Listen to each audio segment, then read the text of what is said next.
360 জনের বাহিনী নিয়ে এর উদ্দেশ্যে শায়খ জালালউদ্দিন কুনিয়াই যুক্ত হলেন সাতগাঁওয়ের গভর্নর নাসিরউদ্দিনের বাহিনীতে।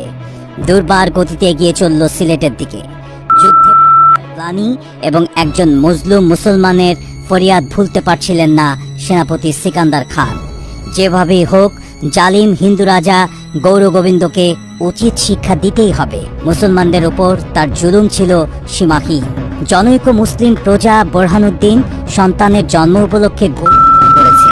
এ সংবাদ যখন রাজা গৌরগোবিন্দের দরবারে পৌঁছালো, তখন রাজা তাকে ধরে আনার আদেশ দিল। তারপর রাজার আদেশে তার নবজাতক শিশুকে জব্দ করা হয় আর বোরহানুদ্দিনের ডান হাত কেটে ফেলা হয়। দুঃখে কষ্টে জর্জরিত নিরুপায় বোরহানুদ্দিন বিচার নিয়ে যায় গৌড়ের সুলতান শামসুদ্দিন ফিরোজ শাহের দরবারে।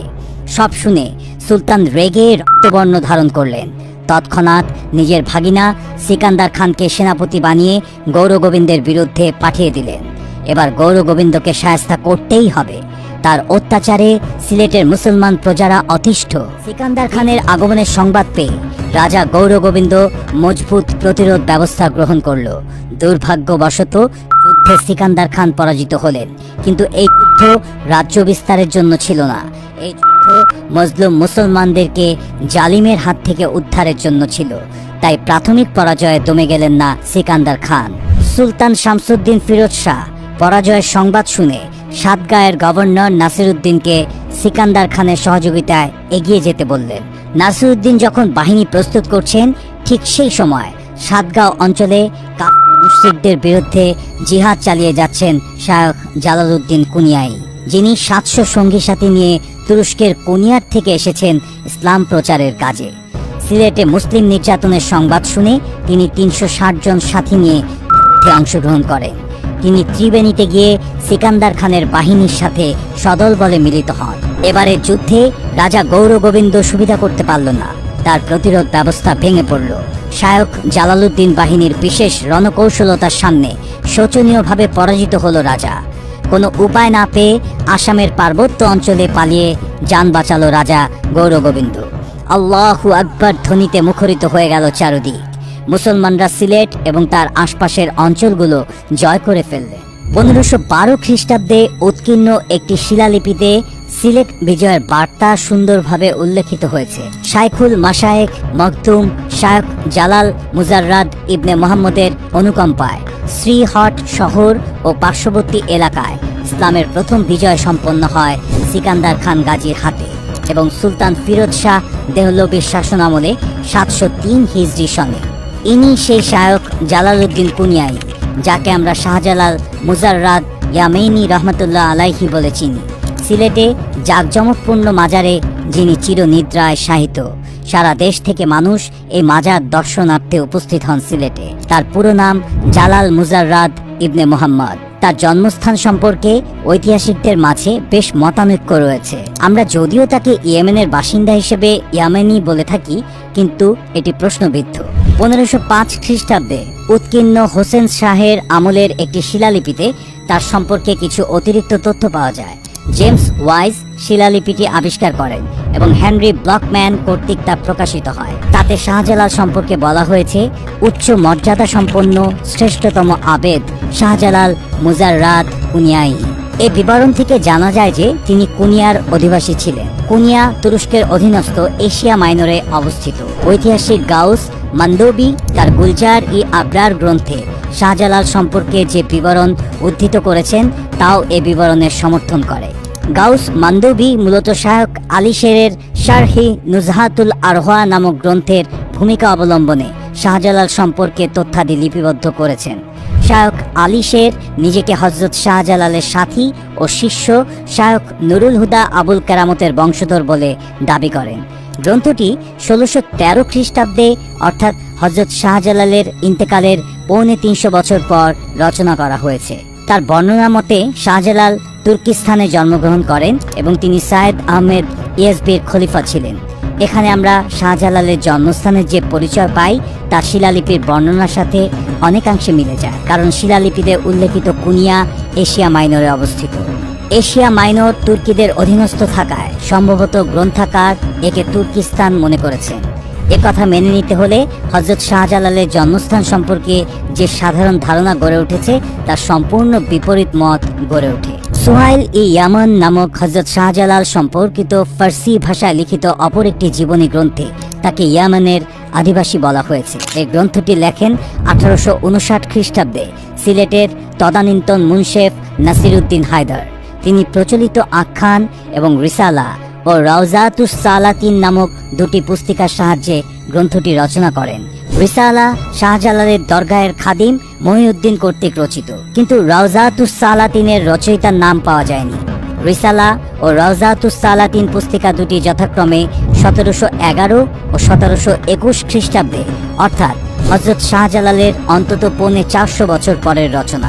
Doctor M A Rahim the social and cultural হিন্দু অফ বেঙ্গল গ্রন্থে সুহাইল ইয়ামান সম্পর্কে মন্তব্য করেছেন। এই বইটি প্রধানত স্থানীয় জনশ্রুতির উপর প্রতিষ্ঠিত। এর লেখক পূর্ববর্তী দুখানা পুস্তিকার বরাত দিয়ে বলেছেন যে সেখান থেকেই তিনি এ বইয়ের উপকরণ সংগ্রহ করেছেন। ঘটনা বিবরণীর দিক দিয়ে কল্পনা ভিত্তিক হলেও অন্যান্য সমসাময়িক দলিল থেকে সুহাইলে ইয়ামানের কোনো ঘটনা বিবরণের সমর্থন পাওয়া যায়।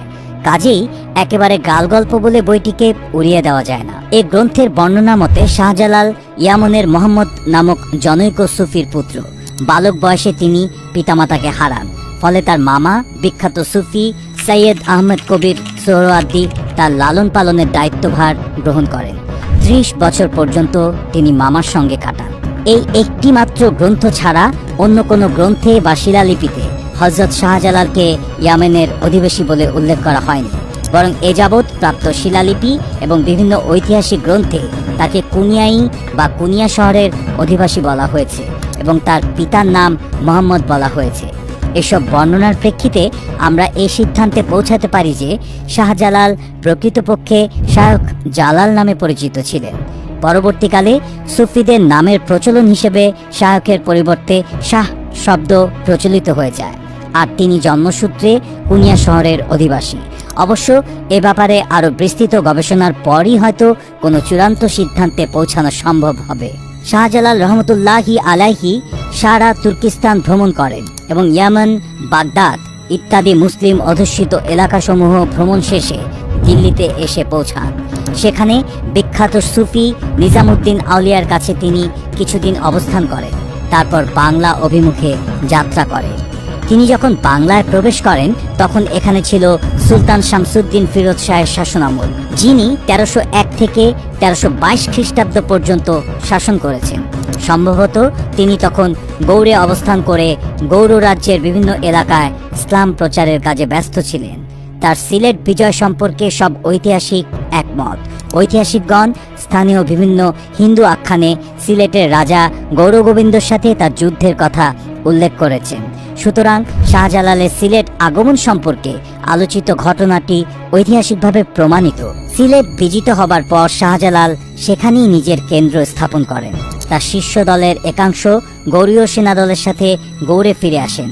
তারা বাংলার বিভিন্ন স্থানে ছড়িয়ে পড়েন, বাকিরা তার সঙ্গে অবস্থান করতে থাকেন। তাদের সহায়তায় তিনি সিলেট, তার চতুষ্পার্শ্ব জেলাসমূহ ও আসামে ইসলাম প্রচারের ব্যাপক অভিযান চালান। ফলে বাংলা ও আসামের অগণিত মানুষ তার ও তার সহচরদের হাতে ইসলাম গ্রহণ করে। মরক্কোর বিখ্যাত পর্যটক ইবনে বতুতা 1346 খ্রিস্টাব্দে বাংলায় আগমন করেন। 1338 ও 1350 খ্রিস্টাব্দের মাঝে বাংলায় তখন ছিল ফখরুদ্দিন মুবারক শাহের আমল। ইবনে বতুতা সাতকাওয়া তথা বর্তমান চট্টগ্রাম বন্দরে অবতরণ করে শাহজালালের সাথে সাক্ষাৎ করার জন্য নৌকা যোগে 1 মাসের পথ অতিক্রম করে কামরূপে গমন করেন। তিনি শাহজালালের দরবারে কিছুদিন অবস্থান করেন। তিনি বলেন, শাহজালাল লম্বা ও পাতলা গড়নের ছিলেন। তার দুদিকের গাল ছিল বসা। 150 বছর বয়স পূর্ণ করার পর তিনি মৃত্যুবরণ করেন। তিনি বলতেন তিনি বাগদাদে খলিফা মুতাসিম বিল্লাহকে দেখেছেন এবং খলিফাকে হত্যা করার সময় তিনি সেখানে উপস্থিত ছিলেন। তিনি একাধিক্রমে 40 বছর পর্যন্ত রোজা রাখেন। এ সময় লাগাতার 10 দিন পরপর তিনি বিরতি দিতেন। তিনি একটি গুহার মধ্যে অবস্থান করতেন। গুহার বাইরে ছিল তার খানকা, লোকালয় থেকে দূরে। দেশের হিন্দু মুসলমান সবাই তার দর্শনার্থে আসত। তারা তার জন্য তওফা ও নজরানা আনত, কিন্তু তিনি নিজে তা গ্রহণ না করে তা থেকে ফকির ও মিসকিনদের খাবার জোগাতেন। তার নিজের গাভী ছিল, সে গাভীর দুধ পান করেই তিনি ক্ষুধা নিবারণ করতেন। ইবনে বতুতা 3 দিন পর্যন্ত হযরত শাহজালালের মেহমানখানায় অবস্থান করেন।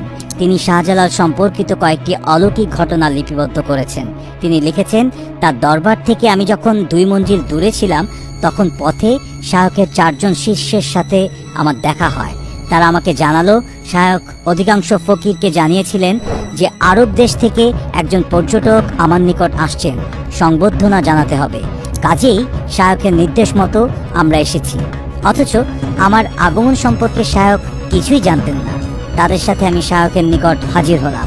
আমাকে দেখেই শায়ক উঠে দাঁড়ালেন এবং আমার সাথে কোলাকুলি করে আমার দেশের ও পথের অবস্থা জিজ্ঞেস করলেন। আমি সব অবস্থা বললাম। তিনি বললেন, তুমি তো আরবের মুসাফির।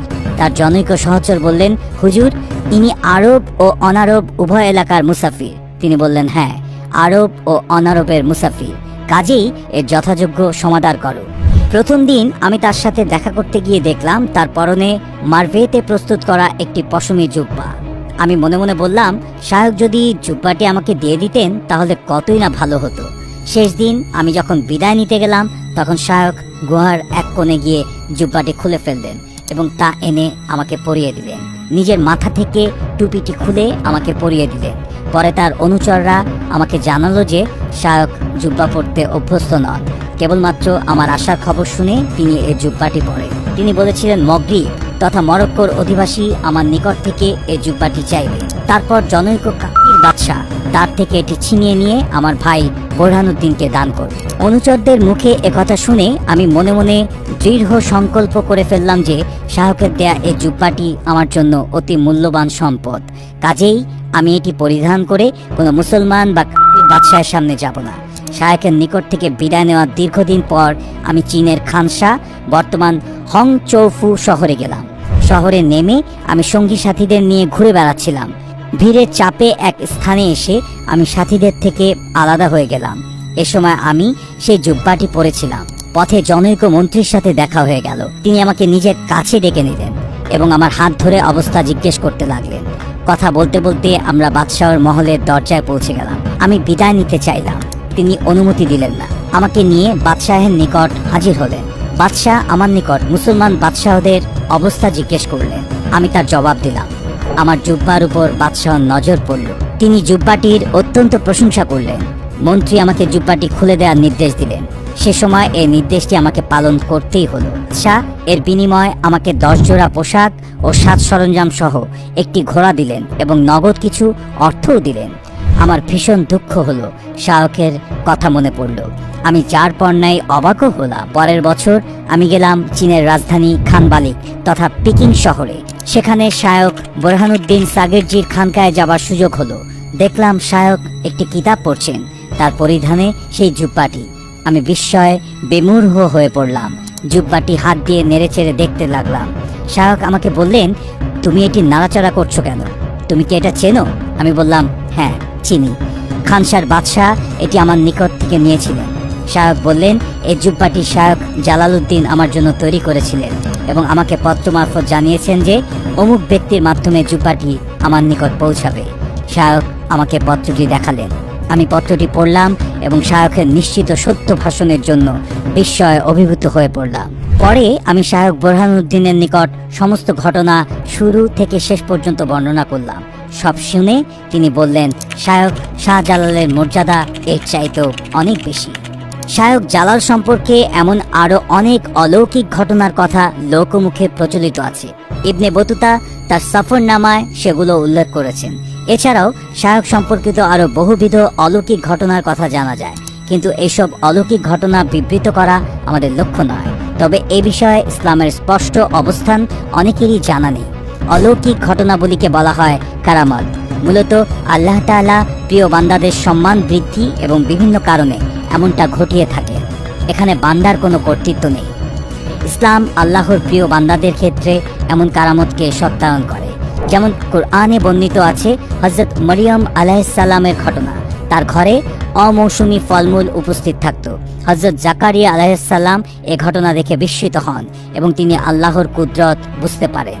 তারপর বিশুদ্ধ সূত্রে হযরত ওমর রাদিয়াল্লাহু তাআলা আনহুর কারামতের ঘটনা বর্ণিত আছে। তিনি মদিনায় মসজিদের মিম্বরে বসা ছিলেন, আর ঠিক তখন মুসলমানদের একটি বাহিনী নাহান্দ অঞ্চলে পাহাড় পাড়ি দিচ্ছিল। হঠাৎ পাহাড় পাহাড় বলে ডাক দিয়ে উঠলেন। তার এই ডাক মুসলিম বাহিনী শুনতে পেল।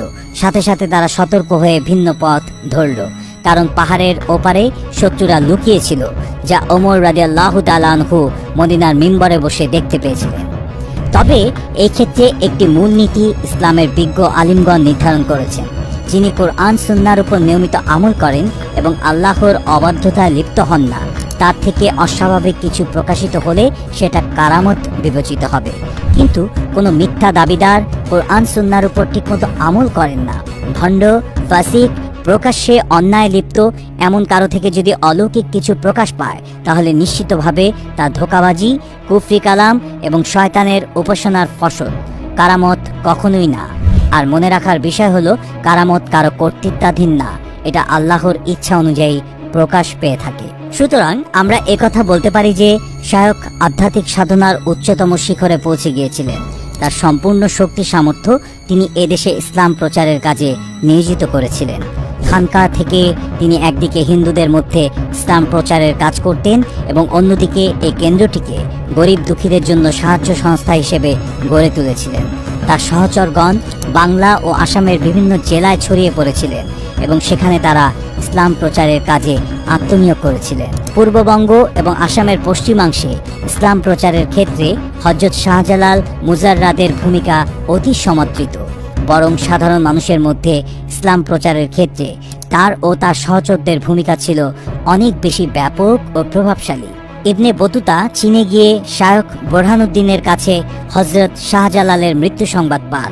1347 সালে হযরত শাহজালাল মুজাররাদ রহমতুল্লাহি আলাইহি পরকালের পথে পাড়ি জমান।